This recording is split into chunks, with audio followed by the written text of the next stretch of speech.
My name is Marjorie Cole, and 3 days after my husband died, I learned he left me nothing. Not the house on Linden Street, not the savings we built over 42 years, not even the maple wood hope chest he carved for me when we were young. The lawyer slid the papers across his desk and cleared his throat like he was about to apologize for the weather. I signed where he pointed, because that's what grief does. It turns you into a polite ghost at your own life. I went home to the salt wind off the harbor and the porch lantern we never remembered to replace, and I told myself it was fine. The freezer was full of casseroles with names written in Sharpie, and everyone said, "Whatever you need, Marjorie." What I needed was an answer. The answer arrived at 2:11 a.m. when the radiator banged like someone knocking from inside the wall. I got up, put on Arthur's old Maine fisherman hoodie, and followed the sound to the hall closet. On the top shelf was the cigar tin he told me to toss last winter because it was just junk. Inside were 2 keys on a brass ring. One was the key to a safety deposit box I'd never heard of. The other had a red paint dot, like the kind the harbor master used to mark skiffs that weren't seaworthy. When I turned that second key in our basement door, a hidden panel I had never noticed slid open like a breath I didn't know I'd been holding. If you think a story about a widow ends with casseroles and polite sympathy, you're early. What I found behind that panel and in the bank vault the next morning changed everything I believed about my husband, my children, and the kind of love that survives the truth. If you're new here, welcome. If you've been with me through the long winters, you already know I don't embellish. I just tell you what happened. The way a tide tells you where it's been by the line it leaves on the stones. Stay with me. You'll see the second key opens more than a box. I didn't sleep after that. Morning came as it always does on the coast. Gray first, then a shy promise of gold on the edges of the clouds. I made coffee in the chipped mug with the loon on it and sat at the kitchen table, where the knot in the wood looks like a sleeping eye. I rotated the brass ring in my palm until the keys warmed. One had the bank's emblem etched on the flat, Penobscot Harbor Savings. The other was shorter, older, and heavy in a way modern keys aren't anymore, like it remembered the weight of time. I called the bank when they opened. The manager, a man named Hartley who wore narrow ties like he'd been born into them, listened politely when I explained I had a key I didn't recognize. He asked for my name twice, then asked me to come in with identification. "Is this going to be one of those situations?" I asked, surprising myself because I don't usually ask questions that can break a heart either way. He hesitated just long enough to be honest. "Mrs. Cole, I think you should come in this morning." The road to the bank runs along the harbor, where the lobster boats rock against each other like old men arguing softly in their sleep. Arthur used to say you could tell the wind's direction by how the gulls held themselves on the lampposts. I don't know why that came back to me as I drove past the bait shop and the cannery that's been closed since June. But grief is a sloppy archivist. It pulls any file in any order for any reason. Inside Penobscot Harbor Savings, the air smelled like wintergreen mints and dust. A bronze ship's bell hung by the teller line, polished bright by hands that needed something to do while they waited for loans to be approved. I waited under the bell until Hartley came out from an office with glass walls and a tidy ficus in the corner. He greeted me with both hands and the same expression people use when they hand you a sympathy card they didn't write. He led me downstairs to the vault. The deposit box was the third on the left, waist high, number 211. There's a kind of irony in numbers, the way they look exact but can hold anything. Hartley stepped back while I slid the key in. The lock turned with a stubborn dignity, and the metal drawer whispered out like it had been waiting. I braced myself for cash or letters to someone not named Marjorie, or worse, nothing at all. Inside, there was a letter folder bound with a red cord, one manila envelope sealed with Arthur's careful tape, and the small blue ledger book he used for household budgets, back when groceries fit on one page. My hand shook, but not with fear, with recognition. The ledger could have been any of the hundreds we'd filled together through our marriage, but when I opened it, I saw neat columns that weren't groceries or oil deliveries. These were donations, small ones at first, $50 here, $100 there, to things like the free clinic, the Harbor Literacy Circle, the shelter's winter coats program. As the years moved forward, the numbers grew, 5,000, 10, a wire to the County Hospital Foundation for an amount that made me lean against the steel table breathless. None of these had ever been in our checkbook. None had my signature. All had Arthur's precise block letters and the word anonymous, written in ink that didn't fade no matter how many years flipped by. I untied the red cord.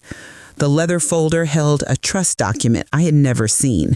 It was signed 2 months before Arthur's stroke.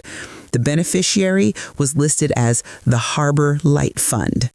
The trustee, Penobscot Harbor Community Hospital, earmarked for building a small oncology wing in our town so no one would have to drive 2 hours to Bangor for chemo. Arthur had named me Trustee Emeritus, which Hartley later explained meant I was an honorary steward for the story of the fund, not its coin. The manila envelope contained letters, each addressed in that handwriting that raised our children and paid our bills and fixed everything it could while it still could. Dear Margie, the first one began, and the years folded. If you're reading this, it means I ran out of rope on the job you gave me when you said yes. You told me once that love has to be visible, or it becomes a theory. I never liked theories I couldn't fix with the wrench, so I tried to make my love visible in the ways I knew. You always wanted me to retire and travel. We didn't. I wanted to build something that would exist after we stopped getting the mail. The cancer scares we had on both sides taught me what fear tastes like when the highway is iced and the nurse says they can squeeze you in at 9. I didn't tell you about this fund because I thought I had time to do it right, to bring you into the circle and surprise you with the ribbon cutting. Then time ran like water through my hands. Please forgive me for the part that looks like secrecy. It was supposed to be a gift, not a hiding place. If any of this puts a stone in your heart, throw it at me when we meet again. I put the letter down and pressed my fingertips to the page as if I could feel his pulse through it. There were 4 more letters in the envelope, each with a different date. One was for our son, James, one for our daughter, Claire, one for the harbor, which sounds foolish unless you've lived with a body of water long enough to know it's a relative. One more for me, later, sealed with wax, like he thought the old ways could make a thing strong. "Are you all right, Mrs. Cole?" Hartley asked. His voice had lost its banker's edges. "No," I said, because truth is not improved by manners. But I'm getting there. On the way home, the tide was out, and the flat shone like dull metal under the cloud cover. A boy in a red jacket walked a spaniel at the waterline. The dog trotted in that funny, serious way spaniels have, ears up like it was listening for instructions from the ocean. I pulled into my driveway and sat for a long time, with the engine off and the radio quiet. The porch lantern flickered even though it wasn't on. I knew I should call James and Claire that afternoon and tell them about the fund, the letters, the second key, all of it. I also knew how those conversations would go, because the first week after Arthur's funeral had taught me the shape of our children's grief. James had flown in for the service, crisp and efficient, and flown out 20 hours later because the firm needs me. Claire had texted paragraphs that ended in heart emojis and sent an article about ways to grieve productively. Neither had asked how I slept or what quiet sounded like after 42 years of conversation. Grief makes you generous to people's shortcomings because it reminds you of your own. But generosity is not the same as erasing. I decided to read the rest of Arthur's letters before I called anyone.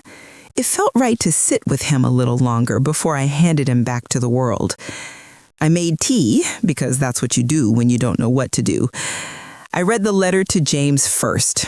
It began the way all fathers' letters to sons begin, when the father wasn't much for talking and the son learned to read the weather from the father's shoulders. Son, I owe you an apology for every time I made it sound like success had a single definition. You did what you thought I wanted. You went out and hauled in the big ones. Somewhere along the line, we turned the boat wrong and the lines fouled. I didn't say I was proud often enough, and when I did, I made it about what you landed, not who you were when the nets came up empty. I left a note for you at the clinic that helped me set this fund up. If you want to be part of it, you'll find a way. If you don't, I'll still love you past the horizon. The letter to Claire was different, tuned to her frequency. All the old stories about her tending to injured gulls and her collection of beach glass sorted by color. Claire, when you were 7, you told your mother and me that broken things choose us because they can tell who will set them down gentle. You were right then, and you're right now. I worried I didn't equip you to live in a world that sells speed as if it were oxygen. I'm asking you to slow a few things down. Come back to the harbor if you can. Spend time with your mother in the kitchen where you learn to bake bread and argue kindly. If this fund is worth anything, it's because it buys time for people. I can't think of a better thing to buy. I folded both letters and put them back in their envelopes, like returning birds to nests. I was still holding the last one for me when a car door slammed out front. The sound of my daughter's footsteps is a rhythm I could track across years. Claire's heels on the porch, the sigh before she knocked, even though she never waited for me to answer before. She came in with a paper bag of groceries because she thinks food is the master key. She hugged me hard and then held me at arm's length to make sure I wasn't the kind of okay you say to keep people from worrying. "How did you know I needed carrots?" I asked. She smiled in that way that ages back to 5, then to 3, then to the minute they hand you a warm person and your heart understands its job again. I didn't. I just needed to carry something. "Come sit," I said. "I have something to show you." I told her about the bank, the deposit box, the ledger, the trusts, the letters. She didn't interrupt much.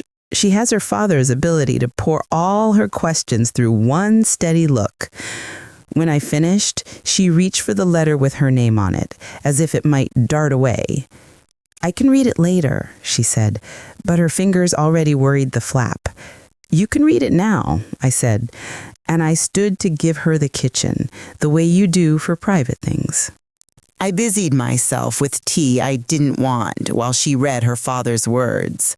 When she finished, she sat very still for a long time, like the world had shifted a notch and she was waiting to hear if it would keep spinning. Then she blinked fast and laughed once, which is what she does when the only sensible alternative is crying. "He was building a hospital wing," she said, and her voice made the fact sound both impossible and obvious. Of course he was.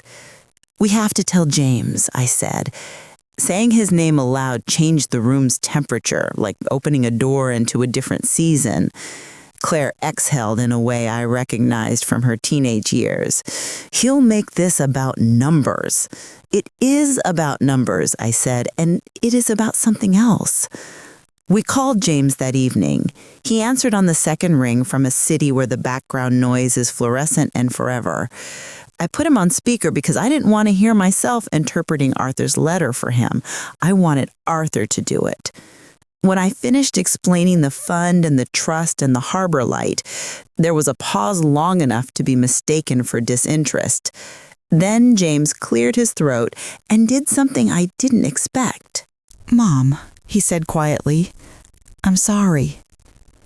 I sat down hard in the chair with the sleeping eye knot because in our family, those two words were like rare birds everyone says they've seen, but nobody can catch on camera. "I flew in and out like a courier," he continued. "I don't know how to do this part.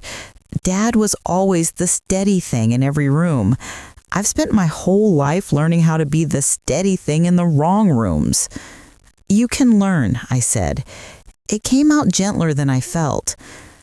"I don't want you to think I'm confessing because of money," he said, and the word sounded cheap the way truth makes paper currency feel next to a life. "I want to be part of this fund, not because it looks good on a card, because it's the first thing that sounds like home in a long time." Claire's expression folded into something like relief and something like caution. "If you're in, you're in," she told her brother. "No grandstanding, no press releases. The ribbon will be cut by the nurse who's worked the night shift 20 years, not by you in a new tie. Promise?" "I promise," James said. "Is there anything I need you to do right now?"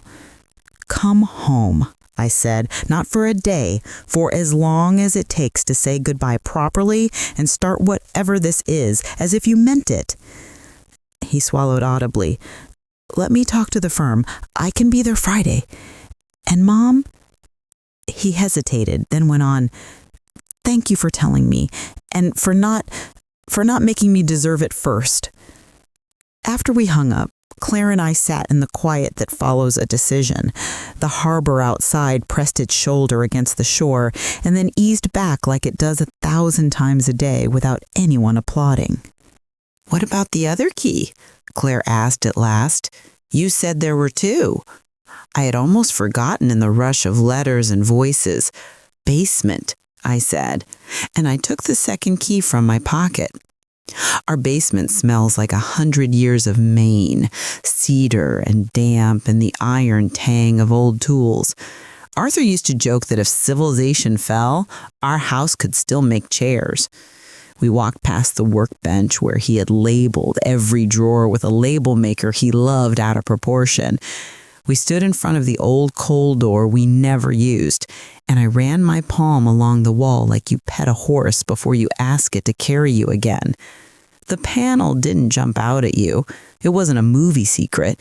It was a seam where there shouldn't be one, a rectangle of pine that didn't have the right life scars. "Do we call someone?" Claire asked. "We call your father," I said, out of habit, and put the key in the slot I'd found last night. The panel slid open a few inches with a sigh, like the house recognizing an old friend. Inside was a shallow storage space no wider than a suitcase. Two things lived inside: a shoebox with twine tied around it, and a lantern. The lantern was the kind with a glass globe and a weight to it that said it had lit rooms that mattered. Someone, Arthur, had cleaned it recently. The wick looked new. There was a note taped to the handle: "For when you need to see what's already yours." I handed the lantern to Claire, and we carried the box upstairs. We opened it at the kitchen table because that's where all hard things go eventually. Inside were photographs, the kind you have to hold by the edges if you don't want to oil the corners with your life. Most were of people I didn't know. Some were of Arthur in places I recognized: the pier at dawn, the clinic waiting room, the church basement with the bad fluorescent lights where they run flu shots and spaghetti suppers. A handful were of me, candid and unflattering in the way truth always is when it loves you. Me carrying pies in both arms. Me falling asleep in a chair with a book still open. Me galoshes deep in a snowbank laughing at something just outside the frame. Under the photographs was a folder of newspaper clippings. Most were small notices: grants awarded, anonymous benefactor funds mobile mammography unit, harbor volunteers raise money for heating oil. There were more anonymouses than felt mathematically probable. "Dad," Claire whispered, not as a question, "what did you do?" The last thing in the box was a legal pad sheet in Arthur's blocky hand. It was a list, not of what he'd given, of what he hadn't fixed. People he meant to call back, a neighbor whose fence he'd promised to mend before his heart started skipping beats, a boy he kept meaning to teach how to sharpen a blade safely. Me. "Teach Margie to start the generator herself," it read, like it was a project he could cross off Sunday afternoon after the Patriots game. I put my head down on the table for a minute, not because the room spun, but because sometimes the only way through a memory is to look it in the eye from closer. We spent the next 2 days making small lists and big ones. We met with Hartley again, who brought in a lawyer from the hospital who had the calm of someone who has explained complicated generosity to confused widows before. He assured me that the trust was airtight, the intentions clear, the oversight strict. We arranged a meeting with the hospital board. We sorted photographs into piles labeled with names Claire could remember. We stopped every so often to laugh like the sound could keep any of this from being permanent. James arrived Friday with a suitcase that looked like it had been designed to survive war zones and a face that looked like he hadn't. He hugged me longer than he ever had. And when he pulled back, his eyes were glassy in a way that told the truth even if his mouth was still learning. "I read Dad's letter on the plane," he said, twice.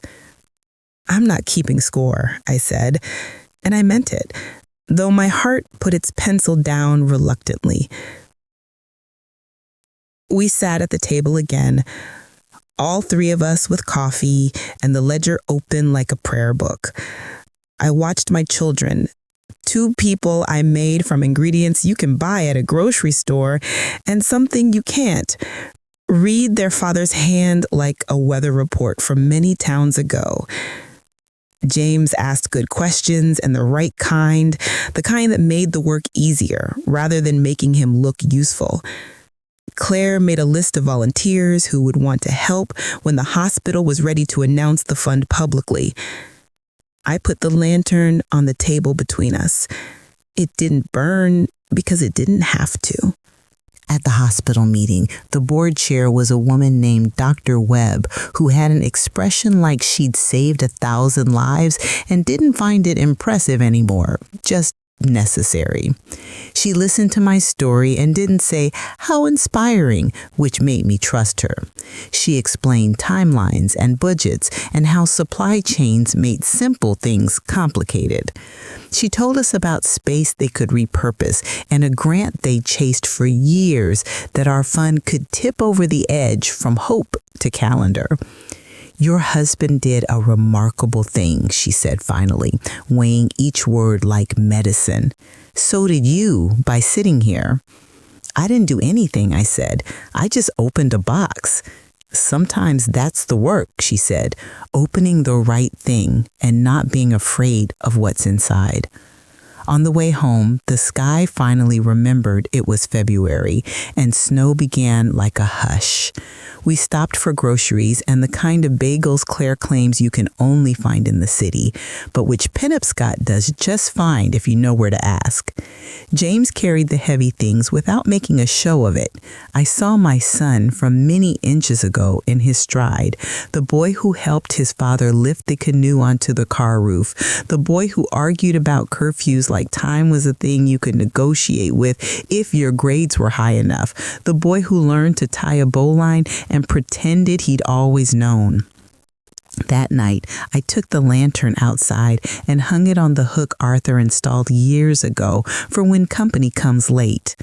Snow fell through the light and landed on the porch rail where the cat sits and judges squirrels. I stood there in my coat with the hood up and let the cold clean me. I thought about all the things I'd been told love is. I thought about the second key. A week later, the hospital scheduled a small gathering for the nursing staff and the board and anyone whose skin in the game was calluses rather than logos.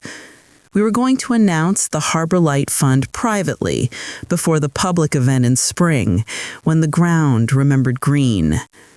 I wore my navy dress and the pearl earrings Arthur bought me at the church rummage sale because the other bidders forgot to show.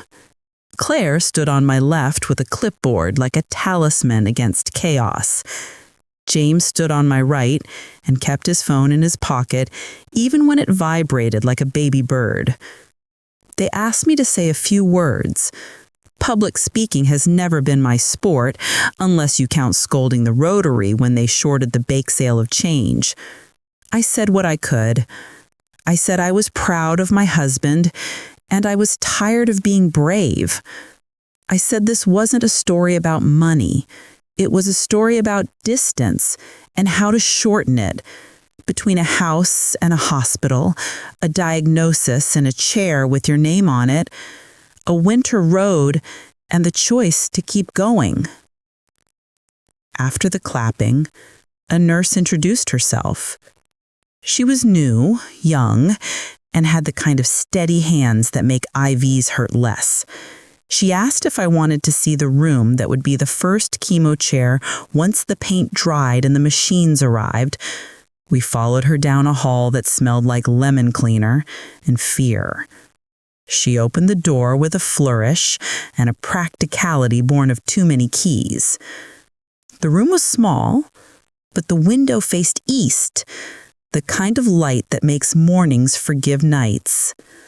On the windowsill, someone had left a small glass jar with sea glass in it, blue, green, clear. A note leaned against the jar. For whoever sits here first, you are not alone. I pressed my palm to the glass because it felt right, because it felt like church, because it felt like Arthur had walked me into a room he'd made from all the days we thought were ordinary. There are truths that arrive like thunder and truths that arrive like socks, quiet and suddenly necessary. The week of the announcement, another truth came in the mail. A letter addressed to Arthur but forwarded to me with a yellow sticker. The return address was a name I recognized only because anyone married to a man as long as I was has a catalog of almost forgotten places where he might have left a story. It was from a woman named Evelyn Pierce. We had known her 30 years ago, a neighbor for 18 months in the smallest of apartments. She had a laugh that kept dogs from barking. She moved away after her husband's job took them west. We never saw them again. Inside the envelope was a photograph of Arthur holding a baby I did not know. The baby was maybe 6 months, cheeks like apples, fist in Arthur's beard. On the back of the photo, in Evelyn's neat teacher's hand, was a single sentence. He showed up every Saturday for 6 months. He paid the rent when the union strike stretched long. He never asked for a thank you. I thought you should have this. The baby's name was Lena. There are many varieties of silence. The one that followed was not betrayal. It wasn't another family revelation from the kinds of movies that make living look like rehearsal. It was a piece of the world I hadn't seen, a relief map of my husband with a ridgeline I didn't know to look for. I told Claire and James that night. We sat with the photograph and the sentence and the feeling of our father showing up in a place where he did not owe anyone anything and did anyway. James made a face like he was bracing for impact and then relaxed when none came. Claire traced the baby's cheek with her finger as if she could feel softness through laminate. It's not a secret. It's a constellation. They handed me the scissors. I held them and looked at the ribbon and did not cry because that felt like a cliche someone else earned. I cut the ribbon. The nurse with the night shift hands stepped forward and held the door wide for everyone else before she walked in herself. People clapped.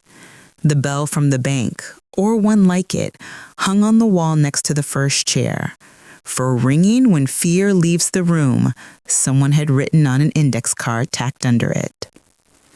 After the crowd then to the people who do cleanup because they can't leave messes, I stood by the east window and watched the light do its old thing. Claire joined me.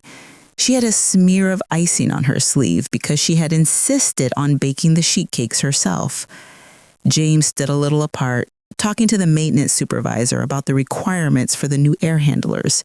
He gestured with his hands like his father. "You know," Claire said, "I used to think the bravest people were the ones who did big, loud things. And now," I asked, "and now I think they're the ones who stayed quietly and built rooms." That night, I took the lantern off the porch hook and set it on the kitchen table. I lit it and turned off the overhead light. The house changed under its glow. The corners softened. The clock ticked like it remembered someone's schedule. I poured a cup of tea and read the last letter Arthur wrote me, the one sealed with wax. "Margie, you know how I always said I'm no good at endings. I think that's because I don't believe in them. I believe in doors. Every good thing we ever did opened one for someone else, even if we never saw them walk through. I'm asking you for one more favor. Don't close this story at the ribbon. Leave the door open. Leave the porch light on. And for the love of everything we made, teach yourself the generator. There's a note about it on the workbench. P.S. If James or Claire forget how to argue kindly, tell them the rule. Whoever loves the most goes first." I folded the letter along the crease his hands made and set it under the lantern. The flame made a small halo on the page, and for a moment, I could pretend the light came from him. Weeks turned into a season. The Harbor Light Fund did its first work. A woman named Nora rang the bell after her third session and wrote in the guest book, "To whoever paid for this chair, I didn't know strangers could feel like neighbors." A fisherman in his 30s who'd lost his father to the same kind of cells told James in the hallway that the drive to Bangor would have sunk him before the disease did. Claire started a small thing in the waiting area, bookshelves with titles she and the nurses chose for the days when reading one page is enough. I brought muffins on Thursdays and learned the names of the volunteers who push wheelchairs like charioteers. One afternoon in June, a young woman lingered in the doorway while I wiped crumbs from a table. She had a quiet about her that made noise unnecessary. She looked at me like she wasn't sure if she should ask for something or offer it. "Can I help you?" I asked. Her hands were empty and careful. "I think you can," she said softly. "My name is Lena." We are asked sometimes to pick up threads we didn't know were part of our own weaving. I recognized the name before I recognized the needs tangled in it. "Evelyn's girl," I said, as if that were a full introduction. She smiled because it was. We sat. We told the same stories from different chairs until they became one story. She showed me the photograph of my husband holding her like she belonged somewhere. I showed her the lantern because I had learned it was part of the telling now. She didn't come with demands. She came with gratitude for a man who had lifted her mother out of a hard season without taking credit. She had moved back to Maine for reasons that had more to do with tide charts than resumes. She wanted to volunteer. She wanted to learn how to start the generator because she'd heard it was an important family skill. The day she met James, he stood up too fast, then laughed at himself. "I used to think I knew our father," he said later on the porch when the day had gone soft around the edges. "I think I know him better now that I know how many rooms he built that I never walked into." Summer brought tomatoes the size of softballs and tourists who don't know how to park. It brought mosquitoes that ignored our best intentions and a calendar full of treatment schedules that looked like a fabric someone had woven with determination.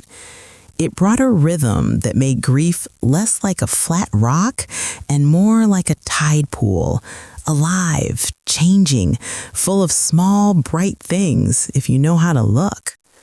In August, the hospital's first patient to complete a full course of treatment at home rang the bell hard enough to make the Bolts consider their life choices.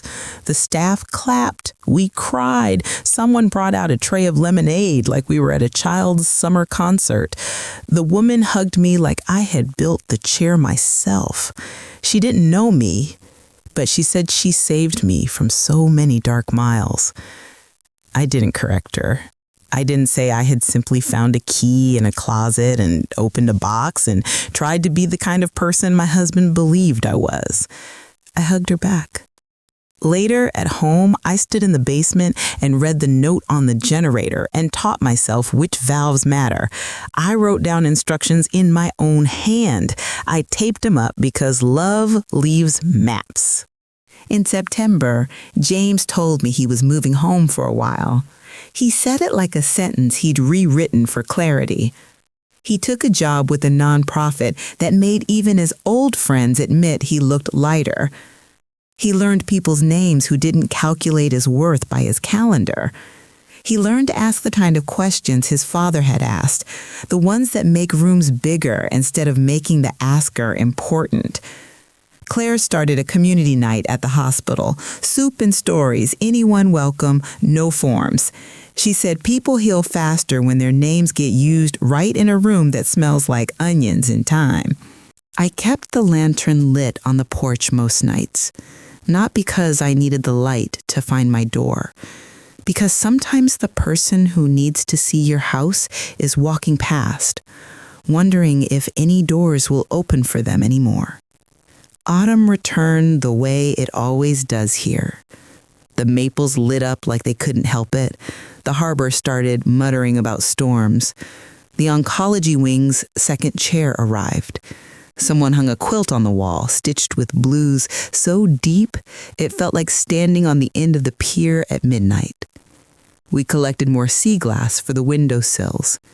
We learned who took their treatment best with a joke and who needed silence. We learned which cookies disappear first and how to convince proud people to accept a ride home.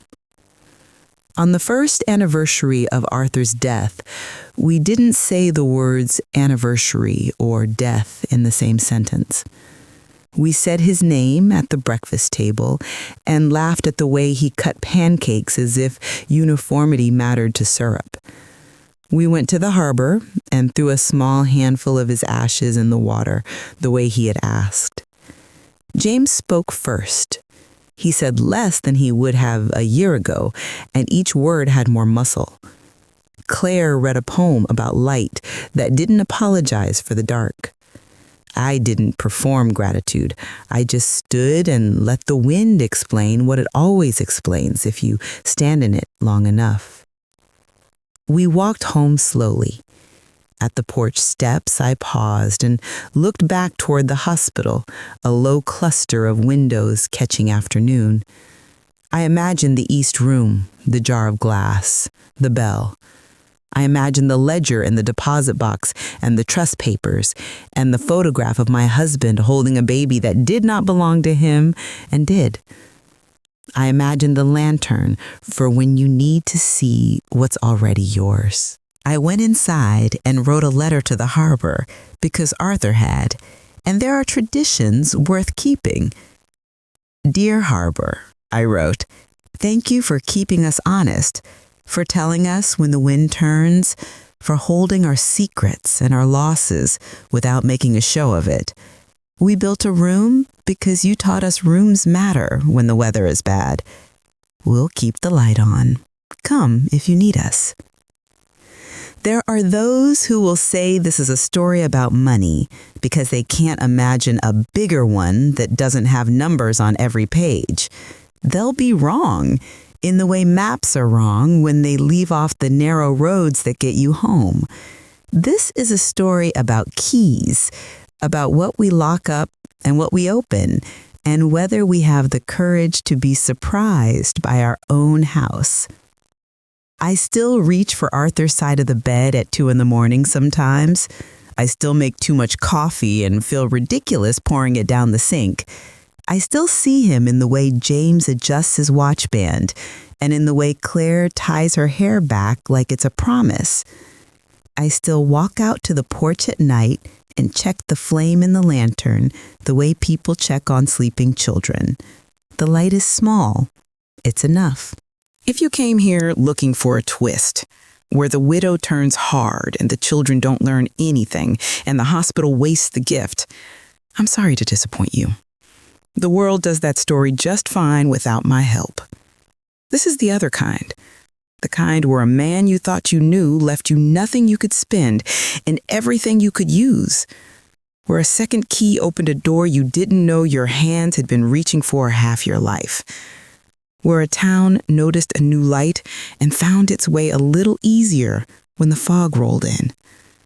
There is no ending, only doors. Tomorrow, I'm baking muffins for the Thursday volunteers. James is meeting with the air handler man again because the replacement parts came in on a truck that looked too tired to carry anything else.